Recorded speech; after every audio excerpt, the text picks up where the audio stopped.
Hi, everyone. Welcome to today's webinar brought to you by Keyline Interactive. Let's go ahead and get started. So my name is Kelly Narcisse, and I'll be your host this afternoon. Thank you all for joining us today. Our topic is one that many of you may find yourself wondering since the release of the Amazon Fire Phone. You may be thinking, so where is the fire in buying the fire? Along with the release came several new features considered to be both innovative and competitive. We're excited to talk with our VP of Research, Eugene Santiago, and one of Keyline Interactive's research specialists, Kathleen Henning, about the Amazon Fire and how it holds up from a UX perspective. Is this phone a game changer, or is it just a usability nightmare? We'll also share survey results from a short survey that we fielded on consumer opinion. What are consumers looking for in their next phone? What is the future of smartphones? And thank you for those that did participate. I'll let our researchers weigh in on the results with that later on in the webinar. And just a quick hint, it's not teleportation. So it's my pleasure to go ahead and introduce our panel. First, we have Eugene Santiago, Keyline Interactive's VP of Research, who has been with us since the very beginning. He joined the team in 2009 and brought with him over 10 years of user experience expertise. He's what we call employee number one. He leads our research team and manages both qualitative and quantitative methodologies, and he has expertise in mobile study design and is our resident industry specialist for our finance and retail clients. Kathleen joined Keyline Interactive in 2013 and has been an asset to our team of researchers since day one as well. She's worked on clients such as the Coca-Cola Company, Anthropologie, and Citibank. She's also been a key contributor to our mobile competitive index reports for the auto insurance, mobile banking, and cruise industries. We're excited to hear what our researchers have to say about the Amazon Fire's usability and really get an understanding of where it stacks up against its competitors like the Samsung Galaxy or the iPhone. So before we get started, just to cover a couple of quick guidelines to keep in mind for the next 30 minutes, we want this talk to be interactive, so we do have two channels where you can ask questions in real time during the webinar. First, you can post your question in the chat window, or feel free to follow the conversation via Twitter and use the hashtag KLIEvents. We have allotted time at the end of this discussion for Q&A, and we're going to do our best to get to everyone's questions. For any questions we may not get a chance to answer, we will email you directly with a response following the webinar. So without further ado, let me pass it over to Eugene and Kathleen. Thank you, Kelly. All right, thanks everyone for your time today. We really appreciate you guys taking time out of your busy schedules to listen in to what we have to share about the Amazon Fire Phone. In a moment, we'll start going over sort of our experiences, but before we do, I wanted to share a brief synopsis of the things that we're going to cover today. Ultimately, for this review, we looked at the Amazon Fire Phone from the perspective of an Android owner, myself, and an iPhone owner, which Kathleen is. Both of us are currently in the market for an upgrade, so new smartphones and their features are sort of top of mind for the both of us. So for this, we decided to sort of take the plunge and try the Fire firsthand to see if it was something that we would realistically consider. The things that we focus on in our talk today are really the main Fire features, more specifically Firefly and dynamic perspective. We're also going to talk about, again, how it sort of stacks up to the types of phones that we're used to. So we'll go ahead and get started and tell you guys a little bit about our story. So as I mentioned, I'm an Android phone owner. I currently have the Galaxy S4. I've had the S2, the S1. I've been a long-standing T-Mobile customer, and I've been an Amazon Prime customer for about 4 or 5 years. For my next phone, I'm strongly considering making the switch over to iPhone, in particular for iPhone 6, but I'm still interested to see what Galaxy comes up with their next Alpha phone as well. So like Eugene is a longtime Android user, I've had an iPhone since I think the second iteration of it, and now I currently have the iPhone 5S, which I waited patiently for last September, as I'm sure some of you remember. It was pretty crazy trying to figure that out. I'm on an AT&T plan, but Eugene has really sold me on T-Mobile and their international coverage. So with my next phone, I'm considering switching. I'm most likely going to get the next iPhone, but I'm definitely open to new phones and other ideas. Like I was talking to someone about the Samsung Alpha, and the idea of virtual reality in the phone is pretty exciting. So for me, what's most important is ease of use. I want my smartphone to be a seamless part of my day-to-day operations. Okay. So I'm going to sort of switch gears now, talk specifically about the feature called Firefly. So for those that are not familiar, Firefly is an image recognition feature that is built into the Amazon Fire Phone, where you can essentially take a picture of an image and it moves you along the process from a shopping standpoint. This idea of using my phone to take pictures and get a few steps closer to actually making a purchase sounds great, but after getting my hands on the Fire and spending some time with it, for me personally, I felt like some of the options are falling short in terms of what it offers. So while the feature of Firefly can't recognize or didn't recognize every item that I tried to search, in particular, I tried to take a picture of sort of random things in my home, like my favorite coffee mug or even a car outside. For products, especially those that I've purchased from Amazon, like the one you guys see on the screen here, and things like music and at times TV shows, it's very responsive and the search is very fast. Every time I tried, it properly recognized the song I was playing in a matter of almost milliseconds. TV shows were hit or miss, though. At times, it would recognize the correct show, but it would pull up information for a different episode. The one time that I thought I was sort of really impressed, sort of my wow moment, was I was playing an episode of Modern Family, and literally within about 3 seconds of dialogue, it recognized the show, it recognized the actual correct episode, and it even gave me a list of the actors that were in that scene only, which was pretty cool. And so ultimately for me, while recognizing products and music by simply taking a picture or listening to the audio is sort of a novel idea and is cool, the real value for me lies in sort of what steps lie next. While the Fire works great for items that you want to purchase, it wasn't as helpful when I was sort of still in my shopping mode and I was unsure if I was ready to buy yet. So the process for the phone is pretty seamless to start. There's a Firefly icon on the home page. You go ahead, click on that. It launches the app. It goes ahead and it doesn't actually take a picture. It sort of does the video recognition like like USAA does for their mobile check deposit capture, so you don't have to physically click the capture button. But once it recognizes the item, it sends you to a product details page, which displays the product name, shows you the star rating, identifies that there are a number of reviews that exist, and provides you with links to shop and share. However, it forced me to navigate an additional step to really do anything or to get to any of the details about that particular product that I took a picture of.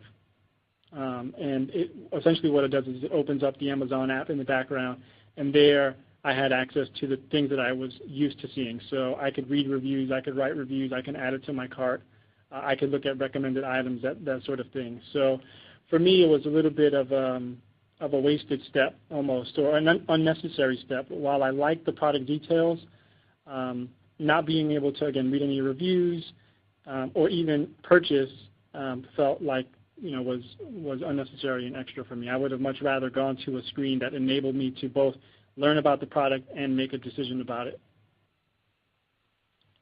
I also took a look at some other competitive apps that do similar things, and this is some representative screens of an app called CamFind. And CamFind similarly uses the camera from your phone to recognize items. And the thing that I thought was pretty neat about CamFind was that its image search capability seemed a bit more robust than Firefly. So Firefly, either it found the product or it didn't, and it would tell you that it doesn't have that information about that product on file. CamFind, it seems stronger in its capability to just recognize products, so it would at minimum give you things that were closely related to it. And so in this case, We took a picture of a mug. It identified both the color, sort of that it had a pattern, and what the item was, and then it would send you to a Google search results page that in some cases gave you the ability to shop and or find information about it. I actually used CamFind to take a picture of a car that was parked in front of my house, and surprisingly enough, just with a picture of the very front of the car, it recognized the color of the car, the type of car, that it was a sedan, and gave back some results, which for me as a general consumer, even though I'm a Amazon Prime customer, felt like it was a lot more helpful in terms of the types of results that it provided. Similar to the way it displays information about a product, when you look at the options that Firefly gives you for a song, I also felt like it fell short in comparison to something like Shazam. So again, the process is still quick and very, very similar. You listen to the song, it will give you and display song details, but again, it just sort of provides basic information.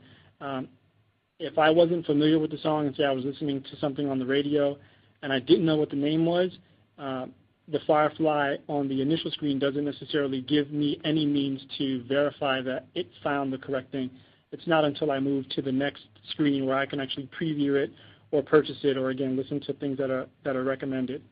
Shazam, which I'm sure a lot of you are familiar with, is a bit more robust in terms of its results. So the results that it yields sort of happen very quickly, as with Firefly, but the options are much greater. So I could start radio stations, I can look at lyrics for songs, I can preview the music right away, any discography information about the artist, access to music videos, and even concert information is all readily available there. So again, Shazam and CamFind for me were a lot more proactive in sort of moving me past simple recognition and giving me options or even recommendations on sort of what I should do next.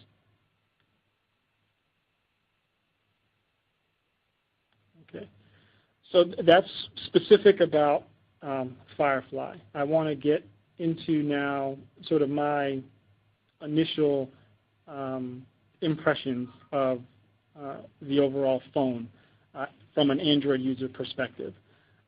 So at first glance for me, I felt like it was a typical phone. Funny enough, it actually looks a bit like an iPhone to me, but I noticed that it's noticeably heavier. My initial impression of the homepage was that it was a bit cluttered. I'm used to using various widgets, and I've got the Yahoo weather, and so it sort of nicely breaks up the page. It doesn't overwhelm me with too many options. The homepage for the Amazon Fire to me looks a lot more like my apps screen, which is just a large repository of apps, which I don't find particularly visually appealing. So that was sort of the first thing that I noticed. The second thing that I noticed was I couldn't find any of the basic information that I'm used to. So things like battery life, the time and date, and whether or not I was even getting a signal, whether it be by Wi-Fi or through the phone company. None of that information is readily visible on the screen.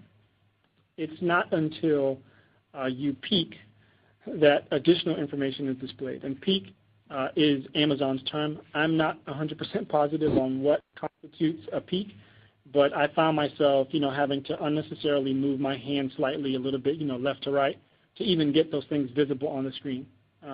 Fortunately enough, it is something that you can turn off. But I found it to be a bit annoying in terms of a default, status or state for the phone. Another thing that was a bit foreign to what I'm used to, even though the Fire is built on an Android platform, was navigating the home screen. So I'm used to, on my phone, navigating left to right, swiping left to right to move from the various pages of apps that I may have on my phone, but this isn't how you navigate using the Fire app. The way that this particular phone works is I have to scroll up and down to view the various pages. And again, sort of me thinking I'm moving from Android to Android, I thought there would be more consistency, but there wasn't. I had to, play with it for a few seconds to really sort of figure it out. And one thing that I noticed, similar to how it sort of auto hides, the time and date, is that the phone on the screen does provide you with a visual cue that a carousel does exist, and the carousel is displayed in a fashion where it's two bullets sort of vertically aligned, but that only shows up when I'm actually using the phone and going up and down. And so that I felt would have been a nice to have to give me an indication that I have to scroll up and down rather than side to side. So, I explored the home screen. I tried to do a lot of the types of tasks that I normally do on my phone, checking my email, browsing the internet, and a couple of times I ran into an issue that I normally don't run into. So after using the phone for a while, I was really annoyed by the way that the phone allows me or doesn't allow me to navigate back, one step. And so as you can see here, the Fire doesn't have the standard Android buttons at the bottom, just a single home button like the iPhone does.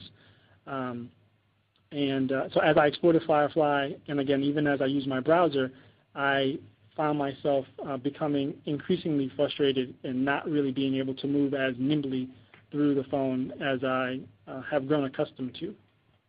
So as an example, I was using Firefly. I would locate a song. I would go sort of what I would consider one level deep into the phone, and I wanted to search for another song. So I did a search for a song that I thought was pretty popular. I wanted to try to do a search for something that was a bit more obscure, but I couldn't figure out how to go back. So with only the single button, I thought, well, maybe that's the way that I go back. I even tried to swipe side to side, and that didn't work.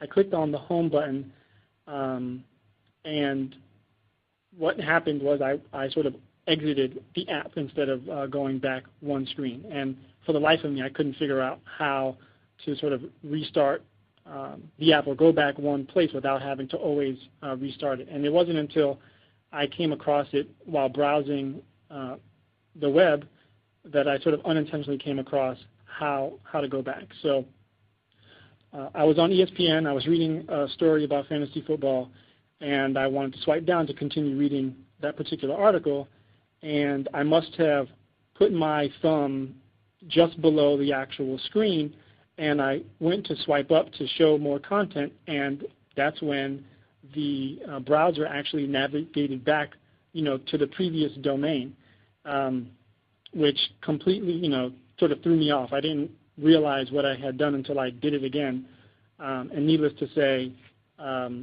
I don't find that particularly intuitive, and was actually annoyed as it happened more than once while I was trying to read information online.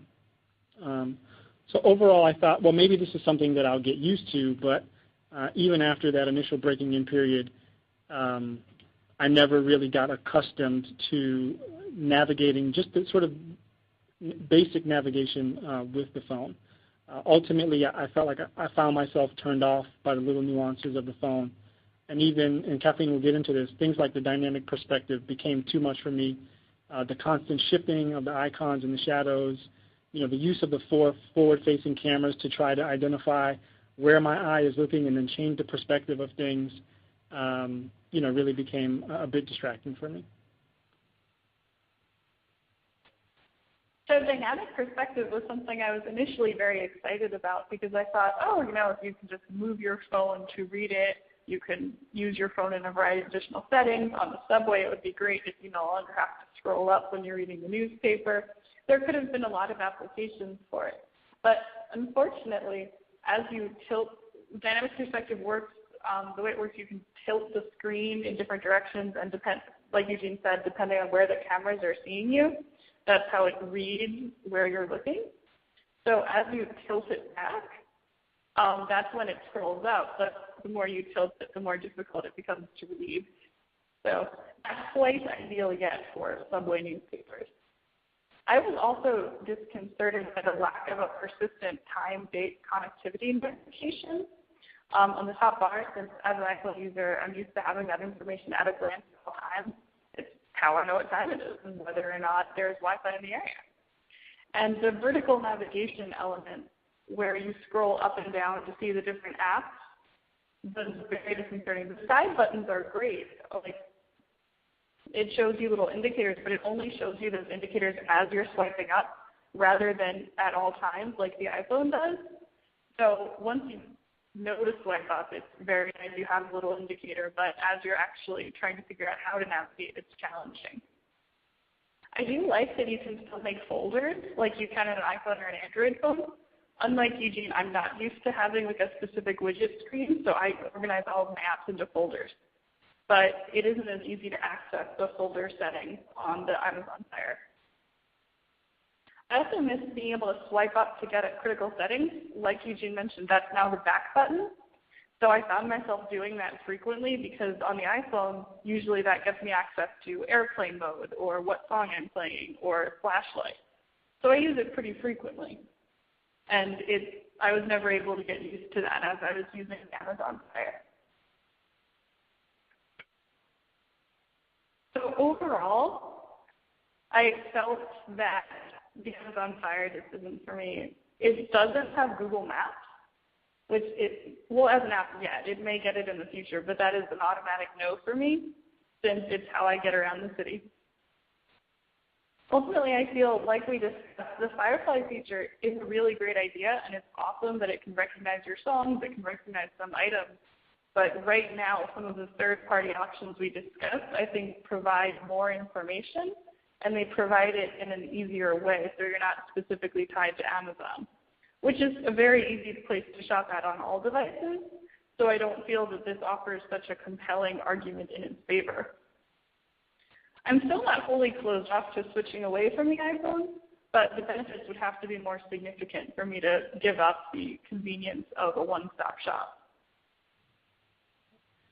And for me, from my perspective as an Android user, the nuances that I mentioned that are different than my Galaxy S4, and as Kathleen mentioned, not having things like Google Maps, Google Now, and even finding out that many of my financial services apps are not available on the phone. So things like my Amex app I couldn't download, my Citi app I couldn't download, my Bank of America app I couldn't download. I really couldn't see myself seriously considering the phone as my next smartphone. Again, even though I'm a loyal Amazon Prime customer going on 5 years. So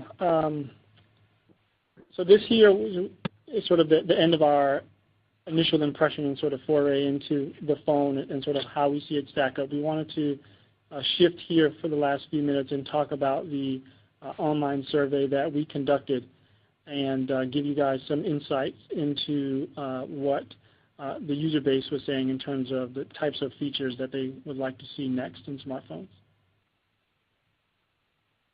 All right, so we had 100 people take our survey on the future of smartphones, and we really appreciate everyone who was able to give us their feedback, because it's always good to hear from people who are actively interested in the latest technology.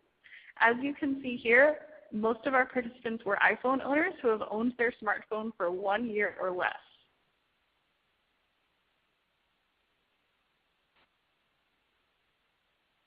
About half of our participants are planning to upgrade their phone in the next 6 months, with the vast majority preparing to upgrade within the next year.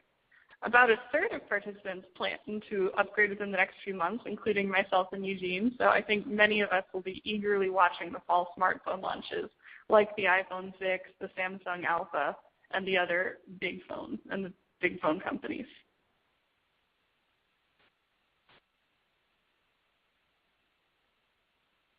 One of the things we asked participants was what features they found most useful in their current smartphone. So the primary winners are all features whose main goal is to streamline the experience and make it easier to use your phone. So items like voice to text, personal assistant, and continuous gesture typing, which are all really great additions that have come in the past year or so. I have to say I really strongly agree with what users are looking for in their next smartphone. 27% want a longer battery life. which I know that is extremely important. I have an iPhone, and it does not last a full business day under nearly any circumstances. The next most important features are things like health sensors, where your phone can track your pulse or your heartbeat, and the ability to control home devices and applications, which are both currently in the process of being rolled out across different operating platforms. Both of these features, again, sort of tie into the convenience of the features users already appreciate, but they expand that convenience from not just using the phone to making the phone more of a part of your life. And the next most important category for participants were shopping features, like searching based on image recognition, being able to point your phone at something and get that information, and features like tap to pay with NFC capability in the phone. So overall, we're pretty excited about the future of smartphones. Hopefully it does indeed include a longer battery life and some of these really exciting features. A lot of these are rumors for the upcoming batch, so we look forward to seeing how it turns out. Thanks, guys. That was really great. We do have a couple of questions that came in, so we'll get to that now. Someone was asking about the pricing and how you think the Amazon is priced in comparison to its competitors. Okay. So for me, and maybe Kathleen, you can talk to this because you're an actual AT&T customer. So for me, the fact that it's only available on AT&T is sort of strike number one, because I'm not really interested in changing my provider presently, or certainly not interested in changing my provider just to get a phone. And that's certainly based off of sort of my hands-on experience with the Fire. But the price point, is pretty steep in comparison, especially when there's a sort of a significant learning curve in terms of really getting acclimated to it. And there wasn't, outside of Firefly, there wasn't really anything about the phone itself that really moved the needle for me. The camera was good, but I mean, it wasn't spectacular. Call quality was fine. The audio was fine, but again, nothing really that's dissimilar from what I have or currently used to. Great. Kathleen, did you have any input, or you kind of covered that? Oh, yeah. As an AT&T user, I actually originally signed up for AT&T exclusive phones, so they can definitely get people. But I would agree that in this day and age, it's not a compelling reason to switch providers. And the Fire's price point is broadly similar to where the iPhone or the Samsung Galaxy would net out. Great. We're just about reaching the end here, so I think we can squeeze in one more question. I'm kind of sorting through here. So one of the questions that just came in also goes back to image recognition, and there was a couple on these actually. They wanted to know if the items were limited to the Amazon database, or could you use the database from other stores when using the image recognition feature? So yeah, that was the one thing that I mentioned in my experience that I felt was a major shortcoming. As a technology, being able to take pictures of things, or again, listen to the audio of something, I think, obviously minimizes the amount of typing that I have to do on the phone. But in its initial, it's sort of, as they dip their toe into the market here, Amazon, things are only tied to their database. So, as I mentioned, it either came up with an accurate hit, or it came up with nothing. And so it was only based on Amazon's database, which, as a general, digital consumer, is really not hitting the mark in terms of my overall needs. I like going to Amazon Prime when I feel like it's the best option for me, but I don't like to only be pushed in that direction. So I would have much rather preferred having a broader selection, and then if Amazon Prime proved to be the best way, then obviously I would do that. Great. We've reached the end here. Thank you, everyone, for attending the webinar today, and thank you to Eugene and Kathleen for doing a great job giving us the UX perspective on the Amazon Fire Phone. I hope that you guys were able to get a lot out of it and get some insight. So the webinar has been recorded, and we're going to be hosting it online in the next couple days on our YouTube page. If you have any questions or comments, please feel free to send them to marketing@keylimeinteractive.com. So again, thank you for your time, and this concludes our webinar for today. Have a wonderful day.